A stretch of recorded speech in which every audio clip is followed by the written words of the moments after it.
ప్రపంచంలో అతి ఎత్తైన రైల్వే ఆర్చ్ వంతెన జమ్మూ కాశ్మీర్ రాష్ట్రంలోని చినాబ్ నదిపై నిర్మించారు.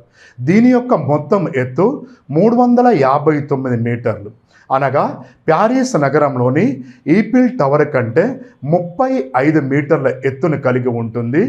అదే రకంగా కుతుబ్మినార్తో పోలిస్తే 5 రెట్లు ఎక్కువగా ఎత్తును కలిగి ఉంటుంది.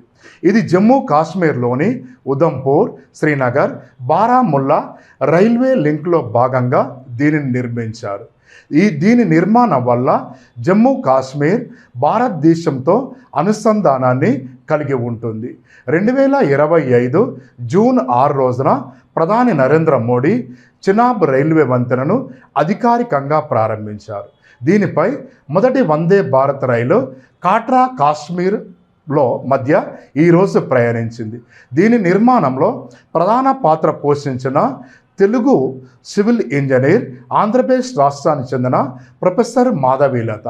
రాబోయే 120 సంవత్సరాల వరకు ఈ బ్రిడ్జ్ తన సేవలను అందజేస్తుంది. ప్రపంచంలో 2వ ఎత్తైన రైల్వే వంతెన చైనా దేశంలోని బాయిపాన్ నదిపై నిర్మించిన సుబాయ్ రైల్వే వంతెన.